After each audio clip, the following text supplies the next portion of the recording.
Hello, you all. Welcome back to my channel. I'm Neha Sultana Narayan Page.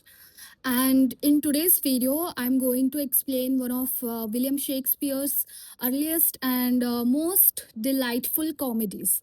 And the name of the play is The Two Gentlemen of Verona. We can also call it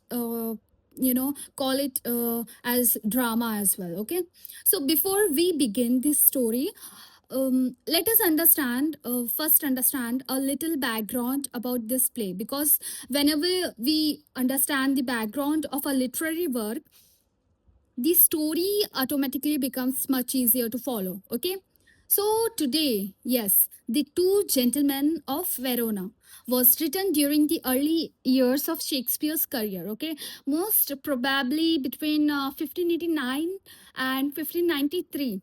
It is considered one of his earliest comedies and contains many themes that Shakespeare would later develop more fully in his famous works.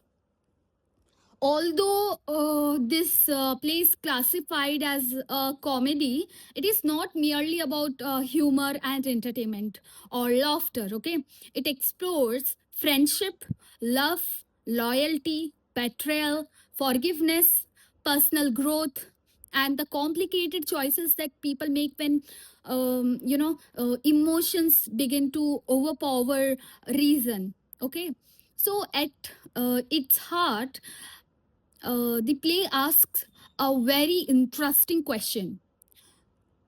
What you Do you know what that question is? The question is, what happens when friendship and love come into conflict with one another? Yes. If two close friends find themselves pursuing the same desires, can their friendship survive? That is the question. Okay, keep that question in mind, because it lies at the very center of the entire play. Now, before we enter the story, it is important to understand the characters, because once the characters become clear, the entire plot becomes much easier to follow. Okay, so let us meet the major characters one by one. First, we have Valentine. Valentine. Sorry.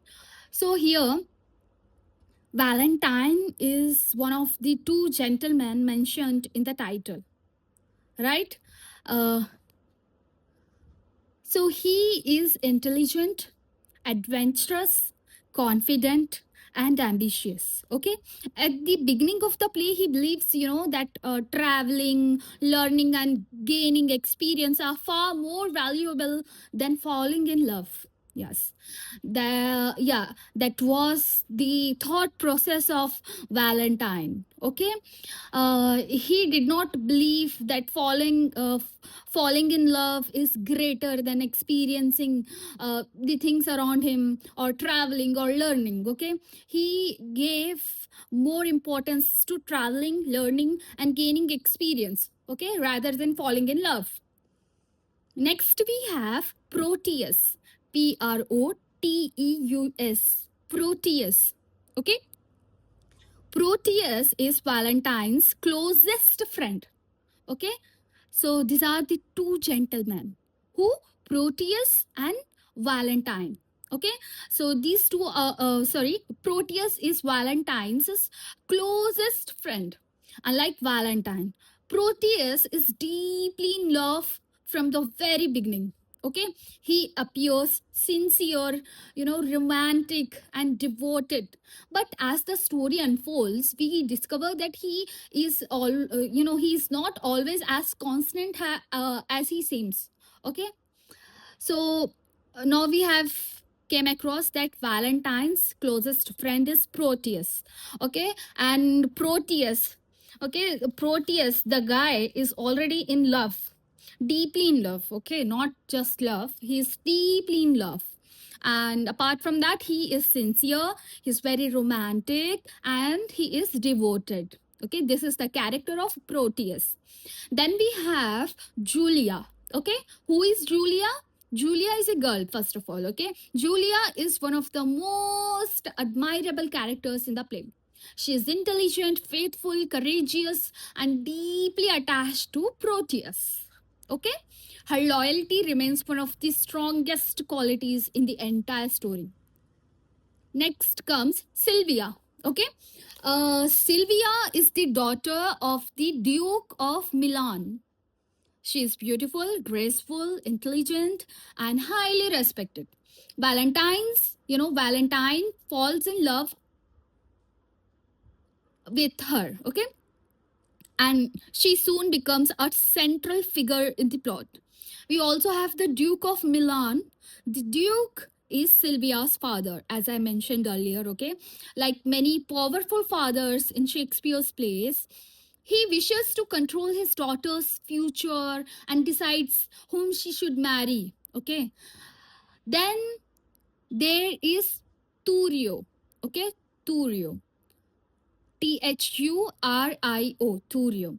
So Turio is wealthy and noble, but he lacks charm and intelligence. Okay, the Duke wants Sylvia to marry him, although we know that Sylvia has absolutely no interest in him because he has he don't have that charm. Okay, and apart from that, he is not even intelligent. Okay, finally we have Lawns. Okay, Launce, Lawns, and his dog Crab, Crab. There's a dog of Lawns. It's called Crab. Okay, who is Lawns here? Lawns is one of Shakespeare's most entertaining comic servant. His humorous observations and amusing adventures provide much of the comedy throughout the play. Okay, now that we are familiar with the characters, okay, I hope so, let us finally begin the story. Okay, the play opens in Verona. At the beginning there's a place called Verona, and the story revolves around Verona. Okay, at the beginning we meet the two friends, that is Valentine and Proteus. Valentine has decided to leave Verona and travel to Milan. Okay, he believes that he believes that a young man should explore the world, gain experience, and develop wisdom through adventure. Okay, which is the thought process of whom? Valentine. So he's a guy, and his closest friend is Proteus. And Proteus, however, thinks very differently. Why? Because he is in love. He is deeply devoted to Julia and has little interest in, traveling anywhere like that. Okay. Valentine gently teases his friend. Who is the friend here? The friend is Proteus. He believes that love distracts people from achieving greater things. This was the thought process of Valentine. According to Valentine, Proteus is wasting his time thinking about romance and all bullshit. Okay. Now pause for a moment and think about this situation. How often do people criticize something until they experience it themselves? Yes, I think this is the one of the most most important question that we must ask ourselves during the difficult situation. Because why? Because people just keep on judging and judging and judging, right? So yeah, that is exactly what Shakespeare is preparing us for. So Valentine laughs at love because he has not yet fallen in love, right? So very soon that will change. After Valentine leaves for Milan, the story focuses on Proteus and Julia. Okay, so here Julia receives a letter from whom? Proteus, expressing his love. At first, she pretends not to care. Okay, she behaves as though the letter means very little to her. But the moment she's alone, curiosity takes over. Yes, she reads the letter carefully and reveals what we already suspected. She loves Proteus. Yeah, just as deeply as he loves her. For a brief moment, everything appears perfect. Okay, the young lovers care for one another and their future seems bright. But Shakespeare rarely allows happiness to remain undisturbed. I think this is the quality of Shakespeare's writing. This is my opinion, okay? Soon, Proteus's father decide that his son must travel to Milan. Whose father is deciding? Proteus's father, okay? Then Proteus has no choice. He must leave Verona and say goodbye to Julia.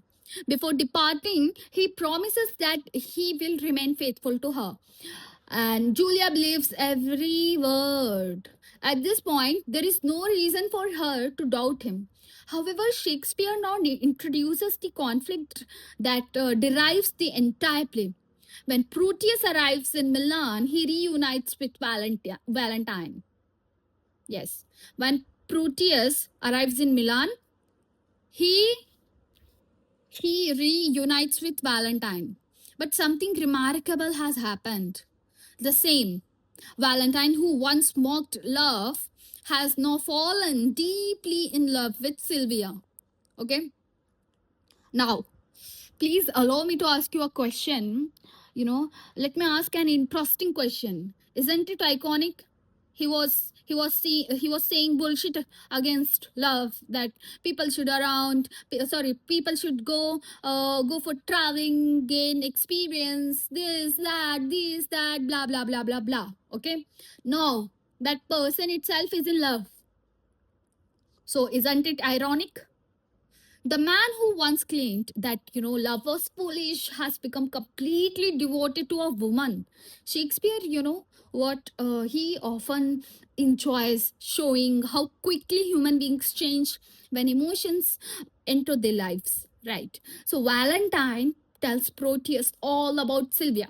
Okay, Proteus is in love with. At the beginning itself, I have said you that Proteus is in love with Julia, and now we know that Valentine is in love with Sylvia. Okay, he speaks of her beauty, her intelligence, and her grace. Okay, he trusts Proteus completely because he sees him as his closest friend.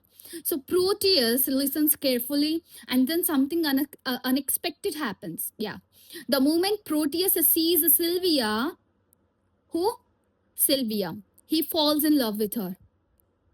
The bastard, I must say, who once deeply, so called deeply in love with whom? With whom? With Julia. Okay. Now he's in love with who? Sylvia. I think this is the kind of, yeah, this is a bullshit, right. Okay, this is my opinion. And also please express your opinions as well in the comment section below. Okay, now the moment Proteus sees Sylvia, he also falls in love with her. Now think carefully about the seriousness of this situation. Proteus already loves Julia. Valentine trusts him completely. Sylvia loves Valentine, yet Proteus suddenly decides that he wants Sylvia for himself. Wow, claps. He deserves a round of applause, I think, for his idiotic, behavior. This becomes the turning point of the play. From this moment onward, his, friendship, loyalty, and love begin to collide. Instead of remaining faithful to Julia and loyal to Valentine, Proteus allows desire to control his actions. Okay, he gradually becomes willing to betray both the women who loves him and the friend who trusts him. Okay, this is one of Shakespeare's most important lessons in the play.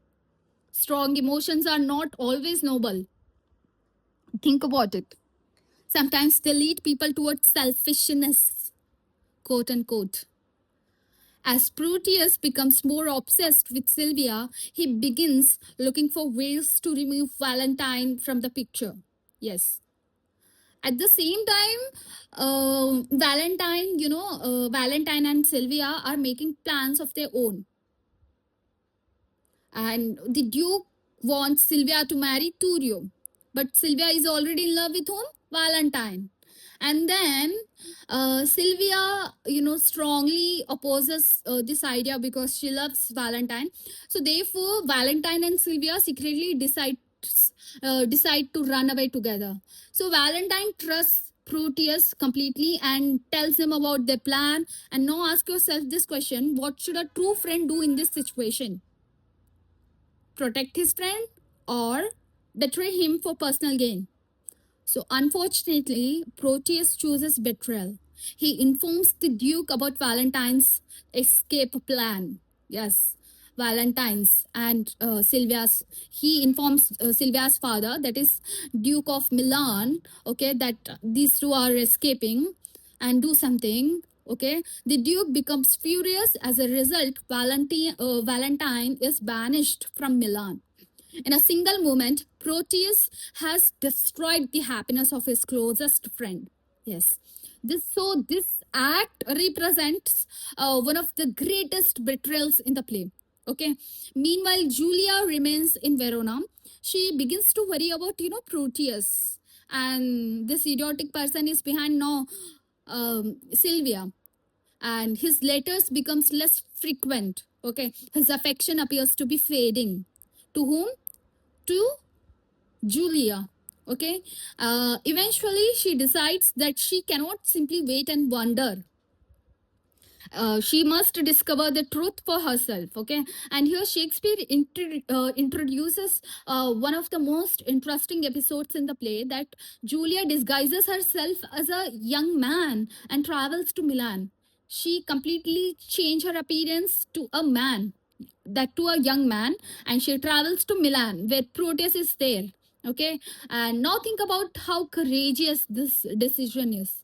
Right. In Shakespeare's time, such a journey would have been extremely difficult and dangerous.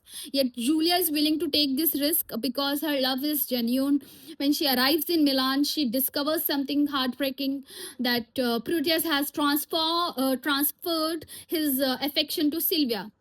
She came across to this heartbreaking truth. Okay, the man who once promised eternal loyalty has forgotten his promises. And imagine Julia's disappointment. Just imagine. Okay, imagine her heartbreak. Okay, yet despite her pain, she remains, remarkably patient and dignified. Instead of seeking revenge, she quietly observes the situation. This contrast is very important. Okay, while Proteus becomes increasingly selfish, Julia remains faithful and compassionate. Yes, as the story moves forward, confusion and conflict continue to grow. Then Valentine, Valentine, after being banished, he was planning to run away from Milan with Sylvia, right? That secret was exposed by Proteus to whose father? Sylvia's father, right? And then, Valentine, after being banished, encounters a group of outlaws, group of outlaws, OUTLAWS, okay, outlaws in the forest. And through a series of unusual events, he becomes their leader. Whose leader? Outlaws' leader. Although this may seem surprising, that Shakespeare uses this episode to prepare Valentine for the final resolution of the play. Okay. Meanwhile, Proteus continues pursuing Sylvia. Who? Proteus, the person who was very who was deeply in love with Julia. Now Proteus continues pursuing Sylvia. However, Sylvia remains loyal to Valentine. No matter what Proteus says, she refuses to abandon the man she truly loves. Yeah, this is the quality she holds. This once again highlights an important theme here, that true love is based on loyalty rather than convenience, right? Eventually, the various characters find themselves, brought together in the forest. And now the play, reaches its climax, that Proteus attempts to force his attention upon Sylvia, right? At this critical moment, Valentine suddenly appears. Wow. And Valentine witnesses Proteus's behavior and is shocked. Yes. The friendship that once, seemed unbreakable has completely fallen apart. Proteus, finally realizes how far he has fallen. For the first time, he sees the consequences of his actions. He recognizes that he has betrayed his friend, abandoned Julia, and acted dishonorably. Yes. Overcome with guilt, he asks, for forgiveness. And now, here Shakespeare introduces one of the central ideas of comedy, that unlike tragedy, where mistakes often lead to destruction, right? And comedy frequently allows people an opportunity to change and grow. Yes. So here Proteus repents. He repents for his actions, all the actions that he made against Sylvia and Valentine. So Valentine at the end, forgives him, and Julia reveals her true identity, that she is transformed herself to a young man, right? So Proteus realizes that Julia has remained loyal to him despite everything. At last, he understands the value of genuine love, and he abandons his pursuit of Sylvia and returns to Julia. And then Valentine is reunited with Sylvia. Okay, the misunderstandings are resolved, and friendship is restored, and love finds its proper place, and harmony returns once again. Okay, now let us understand the major themes of the play because they are extremely important. As we know, yeah, okay. So this is now we will begin the themes. Okay, so the first major theme is friendship. The relationship between Valentine and Proteus drives the entire plot. Okay, Shakespeare explores how friendship can be tested by jealousy, desire, and ambition. The second major theme is, love. The play the play presents different kinds of love: faithful love, selfish love, romantic love, and idealized love. Okay, the third theme is loyalty. Julia and Sylvia demonstrate remarkable loyalty, right?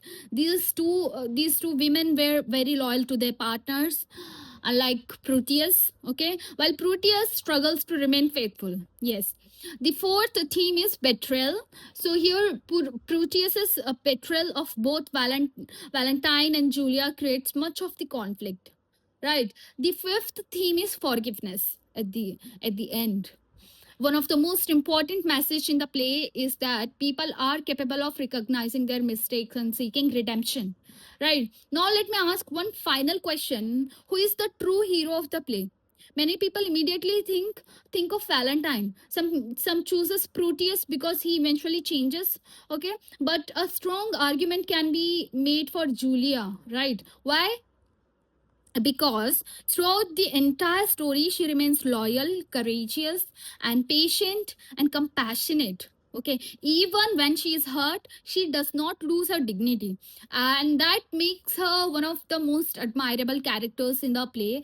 So what can we learn from the two gentlemen of Verona? That is the question. So we learn that emotions can, sometimes lead people in the wrong direction. We learn that loyalty is more valuable than temporary desire. Okay, we learn that friendship requires trust, and most importantly, mm, yeah, we learn that genuine love is built upon faithfulness and integrity. Okay, so this was the complete explanation of the two gentlemen of Verona in a simple, simple, clear, and easy to understand manner, right? I guess so. And I hope the story, the characters, and the themes are now completely clear. Okay, if you found this explanation helpful, do not forget to like, share, and subscribe to the channel. And you know what, let me know in the comments which Shakespeare play you would like me to explain next. Okay, thank you so much for watching, and I'll see you in the next literature video. Okay, yeah, thank you so much. Bye bye.